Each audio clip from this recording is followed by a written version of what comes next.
Olá, Degustar a Vida hoje. Estamos com o engenheiro elétrico Celso Nishi. E o tema de Degustar a Vida hoje é construção saudável. Já voltamos.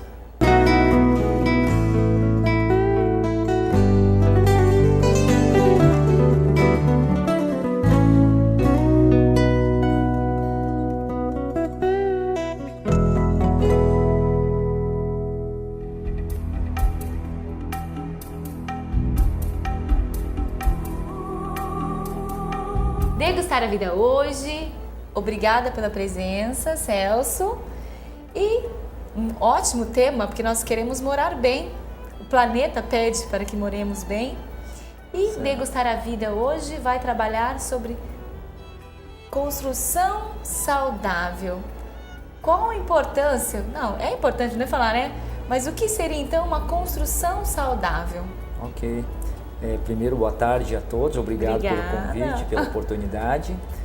Bom, construção saudável, a ideia desse tema é que a casa ela seja saudável, em primeiro lugar, claro, para os moradores, para a família, né, que vai ocupar a casa, mas que isso também possa ser estendido para o meio ambiente, para a natureza e também para quem vai construir, né? Então, a preocupação desse tipo de obra é realmente a gente conseguir atender a uma questão de saúde global, né? Ok. Meio ambiente, a própria família e Quem está construindo, quem né? tá construindo As também. pessoas não se preocupam com isso, mas Isso. existem muitos acidentes de trabalho em obras. Isso. Isso é muito preocupante, com certeza. E construção saudável, então vê todos esses lados. Isso. A ideia foi essa. E por que você se encantou com esse tema? Bom, Engenheiro por profissão tem um gosto já por isso, engenheiro elétrico, mas Certo. tem um gosto pelas casas, o que seria? Não, a história começou assim. Na época que eu era estudante de engenharia, eu já escutava, naquela época era noticiário, isso já há uns 20 anos atrás, que a construção civil gerava em torno de 30% do custo de uma obra era resíduo, era desperdício. Ok. Então, naquela época eu pensei assim, Motainai, né? Esse japonês sempre se preocupa com a otimização do processo. Então, se a gente pensa, eu pensei assim, puxa, uma casa, né, em valores atuais, sei lá, custa 100 mil reais, 30 mil reais vai para o lixo. Né? Chegava a ser em torno de 30%. 30%. Então, naquela época eu já tinha estava no início esse processo da ecologia e tudo mais, mas é claro que tinha um aspecto econômico, mas tinha um aspecto também ambiental. Claro. Certo? Apesar de que não se falava tanto nessa questão ambiental ainda, era muito mais realmente Porque o desperdício devastar em era termos de custo. bom, né? As pessoas não se preocupavam, né? Madeira era um achavam que isso recurso barato, né? Tijolo era barato, mão de obra também era barata, então desperdiçar parece que não era um problema. E aí na minha área, na área elétrica, o desperdício já não era, naquela época já não era mais aceito, e a taxas muito menores, né? Porque são matérias-primas caras. Muito caras. O bolso acaba Sim. mexendo, a escassez mexe Mas no ser humano. se a gente for pensar, uma casa não é barata. De forma Né? alguma. É um patrimônio que você vai ter para a sua vida em tese. Então eu comecei a me preocupar com esse tipo de coisa e eu pensei, né, vou construir, vou ter a minha casa, será que existe uma forma de fazer que não gere esse desperdício todo? Então foi essa a ideia. Né? Perfeito. E o que essa casa tem que ela se torna saudável? Perfeito. Nós vamos trabalhar depois com a nossa arquiteta que você trouxe junto para a gente perguntar para ela que ela vai dar exatamente as técnicas, né? Certo. Mas no contexto geral, o que seria? Bom, o ponto fundamental dessa casa é o tijolo, né? Como é que é o tijolo dele? O tijolo dele é um tijolo que não é queimado em olaria. Né? Então ele é prensado, não tem o problema de usar madeira, carvão para queimar, não se gera gás carbônico. Tá, então para começar é o tijolo. É o tijolo. Da procedência dele. A forma com que ele é feito, né? E o formato dele também, né? Então ele possibilita uma obra que, por exemplo, eu reduzo muito o uso da madeira na obra. Então eu penso assim, madeira é uma árvore que é cortada, né? Então, dentro do ponto de vista aí da saúde, preservar uma árvore, para mim, é importante. Por mais que o pessoal hoje diga que é madeira certificada. De É de reflorestamento, mas continua sendo uma árvore. Né? Ok. Então, se eu evitar o corte de uma árvore, eu penso que eu estou sendo Mas a mais saudável. matéria-prima do tijolo também vem... O que é essa A matéria? matéria-prima é terra misturada com cimento e tem eventualmente algum outro agregado. E aí ele é prensado, então ele solidifica sem precisar de ir a fogo. Então, fundamentalmente, esse é o primeiro, né, é o ponto principal. Você tem noção de quando foram as primeiras casas construídas com tijolos? Olha, historicamente tem isso? Esse tipo de material, ele é milenar. Existem construções já centenárias, né? Tá. Mas a técnica baseada no solo, né, nesse Dessa tipo, matéria-prima do tijolo. existem igrejas lá em Minas Gerais, são centenárias, que são baseadas basicamente, a parede é feita uma mistura de terra com, na época era esterco, né? Esterco, palha, olha. sim. Né? No lugar do cimento, não existia cimento, se colocava... Porque o cimento é a liga. É a liga, isso, entende? Então, o primeiro ponto seria por aí. Né? Ok, tijolo. E a parte de cima, a cobertura? Então, a ideia é a gente fazer um teto-jardim. Né? Então, a casa vai ter um teto-jardim que propicia uma questão de conforto térmico. Térmico, né? Temperatura. Isso, temperatura. Né? Olha, mas aí a gente pensou numa série de soluções que estão implantadas na casa, aquecimento solar, né? A questão hídrica. Coleta de água de chuva, né? Reaproveitamento da água da chuva, o sistema de esgoto, né? Mais ecológico, né? Aí a Paula entra em detalhes, em todos esses aspectos, né? Ela pode detalhar, né? Ok.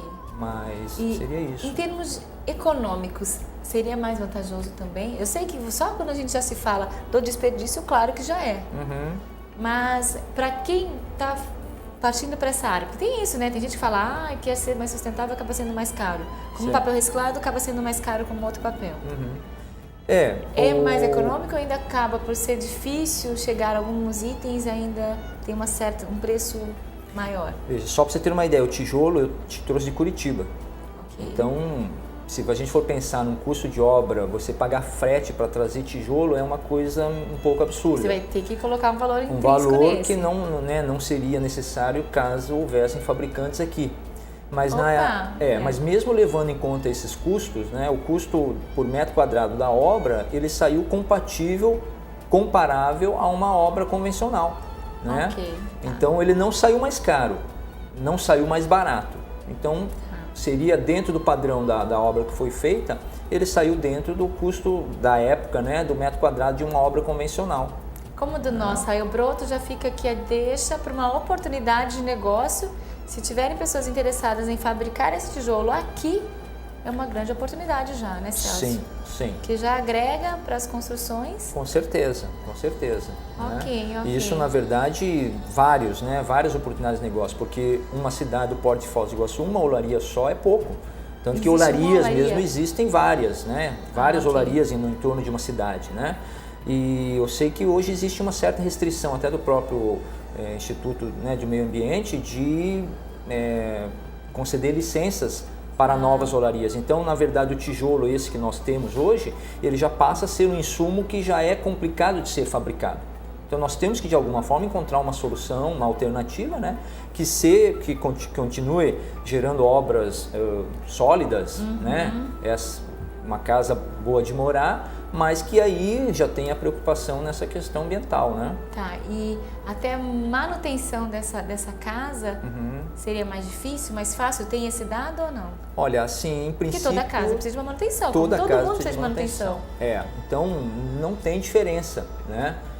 O que acontece é que, eventualmente, o custo da casa ela pode se tornar menor com alguns detalhes que você pode não fazer na casa, né? Por exemplo, esse tijolo ele pode ser todo aparente, tanto por fora quanto por dentro.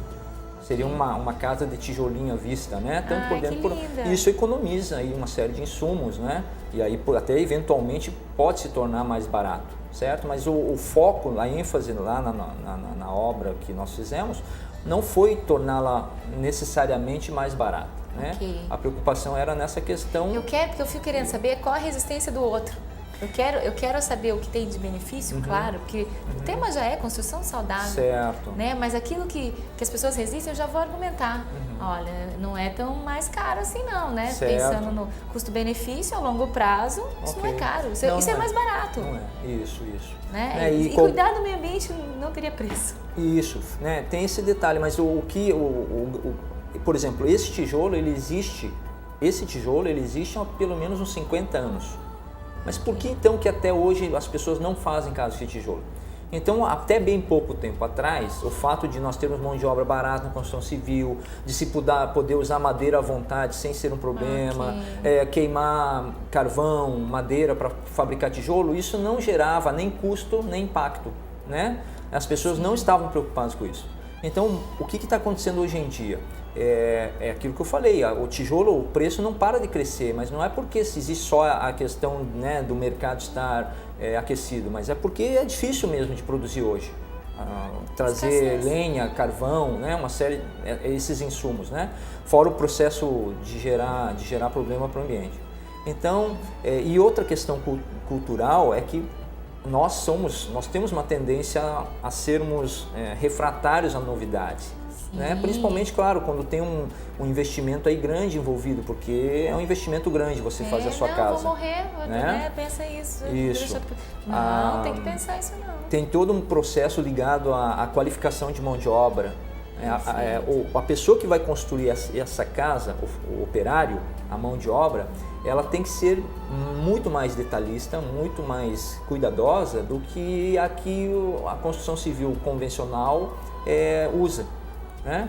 Então, qual que é o lado bom disso? O fato de nós não termos mão de obra hoje é ruim? Claro que é ruim, mas qual que é o lado bom? Nós vamos ter que qualificar, entende? A pessoa vai... Né? Isso em todas as áreas hoje já está acontecendo. Por que não poderia acontecer também na construção civil? Né? Essa que é a ideia, sabe? Tá, eu preciso de um intervalo. Claro. E depois do intervalo, uma arquiteta para dar as dicas do que realmente são essas técnicas. Perfeito, sem problema. Obrigada, viu? Ok, eu que agradeço. Degustar a vida, a gente já volta.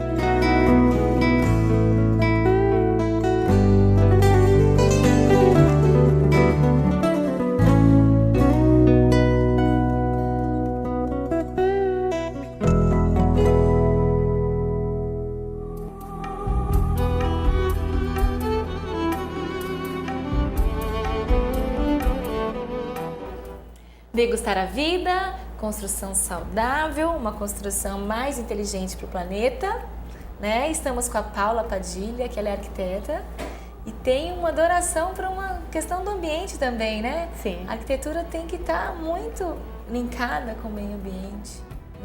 E já que a gente falou de construção saudável, quais seriam essas técnicas? O que dá para fazer que deixa a casa mais inteligente, mais saudável? O que dá para fazer? O Celso comentou do tijolo, né? O que mais? Na casa do Celso, especificamente, né? A gente, além do tijolo, como ele também já falou, o teto jardim. Sim, né? questão de temperatura, né? Além de lindo, né? O teto jardim ele tem uma função bem interessante, que além dele proporcionar o conforto térmico para a residência, para o interior da residência, ele também contribui para um conforto térmico dentro do microclima urbano. Porque o que a gente tem hoje? A gente tem materiais que são reflexivos, como, por exemplo, os vidros, né? Nós temos prédios com fachadas de vidros. Aqueles vidros eles refletem a luminosidade solar e ajudam a aquecer aquele ambiente e formam microclimas urbanos. Entendi. Os telhados convencionais também, que seja da telha de barro, alguns também contribuem, né? Os metálicos também contribuem para esse aquecimento. O teto jardim não, ele absorve todo o calor. Mas teria que ter primeiro um tijolo, uma telha, né? Depois esse teto jardim? Existem também possibilidades de fazer isso. Na casa do Celso a gente fez a laje, impermeabilizou a laje e nessa laje vai ser aplicado o teto jardim, né? E tem as camadas e tudo. Existem hoje também técnicas... com a laje mesmo, depois o teto jardim. O convencional é que se faça teto jardim com laje. Mas hoje, em pessoas que já construíram suas casas, que têm telhados, né, existem fornecedores que trabalham com uma tecnologia que você aplica o teto jardim sobre a telha já existente, né? Mas o mais convencional é você fazer a laje já pensando que ali vai ter um teto de jardim. E tem que regar esse teto, tem que cuidar dele também. Sim. Aí você tem que procurar espécies de plantas que sejam adequadas ao clima, né, local. Que seja calor, né, a periodicidade de chuvas, né? Então, existem plantas que são adequadas àquele clima. Então, essas plantas, em geral, você vai ter que regar 2 vezes por semana, né? Porque tem que regar porque a camada de terra é menor do que a camada de terra e a grama no solo mesmo, no jardim. Então, você tem uma camada de 8 centímetros, 10 centímetros de substrato. Então, você tem que fazer essa mas rega. Ela não precisa mais que isso, né? Porque normalmente no solo o que é importante são os 15 centímetros, né? Iniciais do solo. Então, 8 centímetros de repente já seria interessante. O importante é o sol e a umidade, né? Isso. Então, se você tem uma camada que mantém a umidade, então você, com duas regas por semana, você já mantém aquela grama, aquele jardim ali, né? E a questão de rede de esgoto? Então...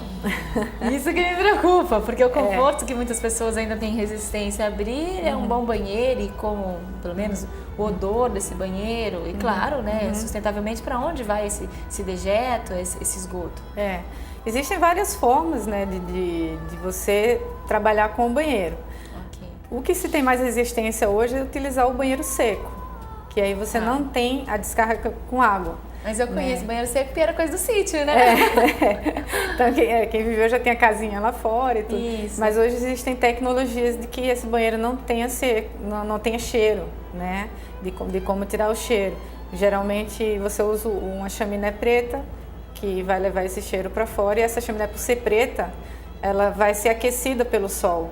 E o ar quente sobe, né? Então a tendência é que aquela chaminé vai ficar sempre aquecida, vai estar esquentando o ar que está ali dentro, ele vai estar subindo e vai estar puxando o ar da câmara digestora e jogando para fora. E até os micro-organismos que teriam ali também com uma alta temperatura, podem morrer. Que chega até 60 graus, né, ali dentro, então já elimina uma série de patógenos ali dentro. Perfeito. No caso do Celso, a gente usou o banheiro com descarga de água mesmo, banheiro molhado, né, como a gente pode chamar. Então a gente fez o tratamento do esgoto na fossa mesmo. Ali foi perfeito, para já não jogar suas você tem que descartar para o meio ambiente, né? Foi feito todo um tratamento já. Então, assim, aqui em Foz, a legislação exige só a fossa e o sumidouro.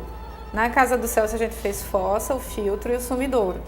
Então, esse filtro, ele já também limpa, né, bastante ali aquela água que vem, passa, que aí tem brita mais grossa, brita mais fina, areia, né, ele já faz essa filtragem e quando vai para o sumidouro, ele já está, digamos, 80% tratado, né, então já tem um tratamento muito bom, então já é menos carga, né, orgânica que você vai lançar no subsolo. E ele tem um sistema invertido que quando for preciso limpar, vai ser mais fácil, né? Porque em vez da água ir por cima e cair por baixo para daí ir para o sumidouro, ela faz o contrário, ela vai por baixo, sobe e cai no sumidouro por cima. Então, no dia que precisar limpar, é só inverter, joga a água ali, joga por cima, aquilo desce e faz a limpeza. A tal da manutenção. A manutenção já fica mais fácil ali, né? Existem outros sistemas também, zona de raiz, que chega a tratar até 98% dos patógenos. Você tem um laguinho, você tem vários filtros e no final você tem uma piscina com plantas aquáticas ou diáriazinhas, água-pés, aí tem várias espécies, que as raízes, ali aquela piscina também tem umas britas, areias que já dão uma filtrada e quando vai ali em cima as raízes das plantas já também absorvem aquilo, então quando já sai uma água quase, né, 100% tratada, mas não é 100%. E alguns que aplicam essa técnica gostam de colocar um laguinho no final com plantas e até peixinhos sensíveis, para poder, como teste, né? Caso a água saia ainda com grau de poluente, né? Aquela planta vai ter uma reação visível, né? Que ele vai ver, opa, tem alguma poluição aqui, então ele pode verter. Então, em geral, eles põem esse laguinho mais como um Trabalha-se, teste. Paula, com equilíbrio, né? Equilíbrio com o meio, né? Essa casa saudável, ela pensa em tudo, pensa nos materiais que vão ser produzidos. Quem está produzindo esse material? Ele tem uma carga tóxica, né? Ele está sofrendo com essa produção. Quem está construindo a casa também? Né? Ela está sofrendo com a toxicidade dos materiais, seja uma tinta, então tem vários materiais hoje na construção civil que tem uma carga de toxicidade, né? Quem está morando na casa também, porque às vezes você tem tintas que ficam um ano. E a questão das tintas? As tintas, hoje eles estão começando a trabalhar com tintas mais com a base d'água, né? Que ainda tem sim compostos voláteis orgânicos que ainda ficam um ano soltando toxicidade no ambiente. Né? Mas é bem mais leve do que aquelas tintas látex que a gente tinha, né? Que ainda existem algumas, né? Mas eram muito mais tóxicas do que essas à base d'água. E existem as tintas minerais, que inclusive são tintas que já têm um tempo, não é novidade, que elas são usadas em prédios que precisam ser restaurados, por elas serem menos agressivas, e às vezes esses prédios antigos eles são mais sensíveis, né? Porque já tem muito tempo, então usa essas tintas minerais. Essa ideia, né? Porque tudo é muito sensível, o ser humano a natureza Por que quando é alguma coisa que mexe no bolso, aí é investido? Às vezes a pessoa quando está na obra, ela está muito preocupada qual o custo da obra, né? Entendi. Então hoje, a gente tendo essa experiência de ver que a obra ela não sai mais cara do que a convencional, então vale a pena investir, você ter uma casa mais saudável usando produtos mais saudáveis, né? Então tem as tintas à base de terra também, né? Que aí são tintas que deixam a parede respirar, né? Que não tem essas toxicidades, consegue controlar. A própria parede controla a umidade interna da casa. Está muito úmido, ela absorve, está muito seco, ela solta um pouquinho de umidade. Isso é mais saudável também, né? E isso é mais saudável para a pessoa que está morando ali dentro. E o bloco está acabando, mas me fala sobre a iluminação. O que dá para fazer? A gente usou iluminação natural, né, numa parte da casa do Celso. Ele gostou tanto que ele se arrependeu que podia ter feito em outros ambientes, né? E a gente fez no corredor. E a gente se preocupou também em colocar materiais que filtrem o raio, os raios ultravioletas, né, que podem ser cancerígenos, dependendo da hora do dia, né, porque você vai ter uma iluminação natural dentro, então isso também acaba natural, mas teria um vidro, por exemplo. Um vidro que já faz essa filtragem, né, então lá em cima a gente tem o vidro aramado, que também traz segurança, né, um vidro que é mais forte, mais resistente. Perfeito. Faz essa filtragem dos raios ultravioletas. E no interior a gente colocou mais outro vidro também, que parece ser uma luminária. Ficou com cara de luminária, mas é uma luz natural que durante o dia está ali iluminando sem gerar nenhum gasto. Esse é o papel da arquiteta, né? Tem que deixar bonito. Né? Esteticamente bonito. Esteticamente bonito, porque a pessoa, né? O lugar que ela está, onde ela dorme, onde ela come, onde ela vive, onde ela degusta a vida, onde ela passa uma boa parte do seu dia, né? Perfeito. Paula, muito obrigada. De nada. Com certeza tem mais técnicas, tem mais situações assim, dizer, mas é só para quem está em casa começar a pensar que a sua casa, né, tem que ser investida de uma maneira saudável, né? Sim. Como eu sempre falo que a alimentação é importante, uma atividade física é importante, onde você dorme, onde você acorda, também tem que estar de uma maneira que seja equilibrada com o planeta, equilibrada com você. Isso. Muito obrigada, viu, Paula? Nada, obrigada. Degustar a vida, um intervalo.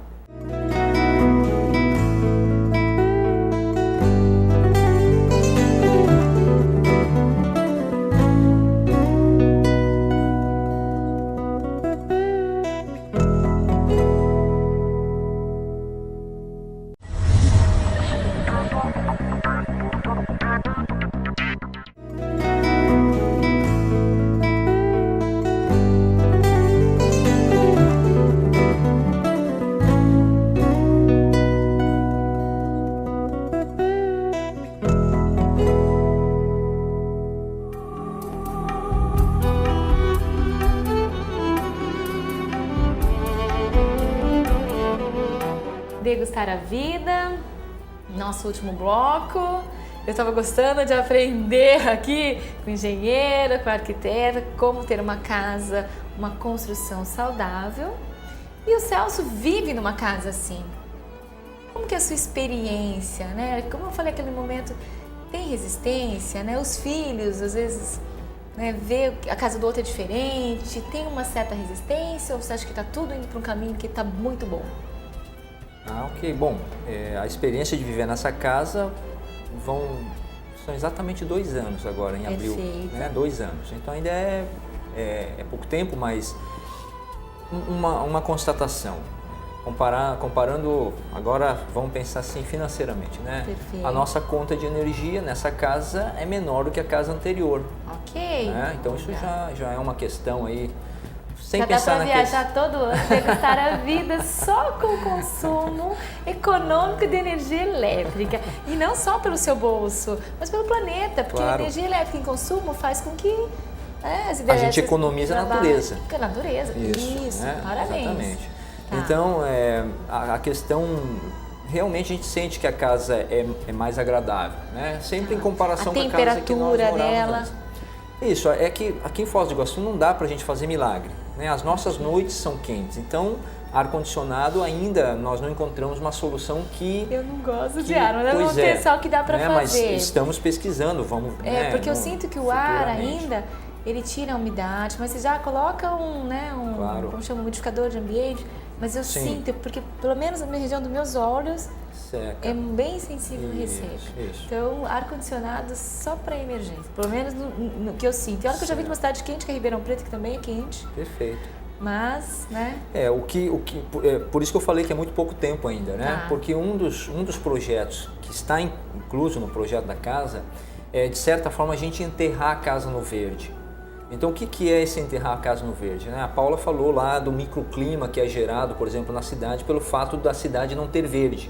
Então, se a temperatura no centro de Foz do Iguaçu, 45, 50 graus, num lugar que tem um pouquinho de mata, um pouquinho de árvore, uma diferença de 5 graus às vezes na temperatura. Sim. Então, uma das soluções, aí aproveitando essa questão, né, da natureza estar a nosso favor, é a gente colocar árvores, plantas que favoreçam o sombreamento e a geração de microclima agradável. Okay. Né? Então, isso é um projeto que está em andamento, vai levar um tempo até que as árvores cresçam, né, as plantas cresçam, mas isso também faz parte desse projeto de uma casa saudável, sabe? Então, existe uma convivência também com a natureza. Mas a semente já está plantada. Sim. Agora o negócio é cuidar para tudo continuar. Para tudo continuar. Então, isso tudo ainda tem muita coisa para ser experimentada, né, para ser pesquisada, as próprias universidades. Isso, né? quando você me disse que casa inteligente é questão de muito da automação. Não é esse sentido, né? Não é esse o sentido. E não é bem dizer, às vezes isso não quer dizer que é inteligente. Automação e ter facilidades, aí fazer com que você não se movimente, você acaba sendo inteligente por exemplo, acaba sendo acomodação. Por exemplo, essa casa, a minha casa, né, a nossa casa, ela foi pensada inclusive na questão da discapacitação, porque eu vou envelhecer. Isso, né? eu Então quero pensar a casa já está toda nisso. preparada, as portas, a largura das portas, 80 centímetros, então até esse aspecto do projeto foi levado em consideração. Se precisar de... Isso, não tem degraus na casa, né? Então, Perfeito. essa questão foi levada em conta. A fácil manutenção, acesso fácil às caixas d'água, ao aquecedor solar. Olha. Então, tem uma série de soluções que visam, né, também essa questão da qualidade. Não tem que pensar a casa para um ano, tem que pensar a casa para 30, 70, 40. Mais, né? Para poder ficar isso. bem. Sabe, Marcela? Perfeito. Você tem horta nessa casa também? Sim, nós temos uma horta. A horta foi planejada nessa questão da ergonomia, ela é alta, ela não fica no chão. Então nós fizemos uma mureta, né, e enchemos, assim, falando bem simplesmente, né, enchemos essa área de terra. Então nós podemos trabalhar na horta sem se agachar. Então não tem problema para a coluna. Então os fisioterapeutas também vão achar essa ideia bacana, claro, pensamos né? nisso também. Os idosos. Perfeito, isso daí é uma boa dica também. Preciso encerrar, então degustar a vida, casa saudável. É inteligente sim, tá? Tipo, não é automóvel, mas é inteligente. Para finalizar, Celso, o que seria degustar a vida para você? Bom, não é tudo, claro, né? Mas uma parcela desse degustar a vida, eu acho, é morar numa casa saudável. Okay. Porque, no mínimo, a gente passa 1/3 da vida dormindo, né? Então, 1/3 da vida, nessa nossa vida ocupada, nem sempre a gente passa o tempo todo na casa, mas né, a gente está, então, vivendo numa casa saudável. Acho que isso é um pedacinho lá do degustar a vida. Obrigada, viu? Muito obrigada pela sua presença. Degustar a vida, espera que vocês sintam que degustar não é só comer, né? Que é viver bem também. Muito obrigada.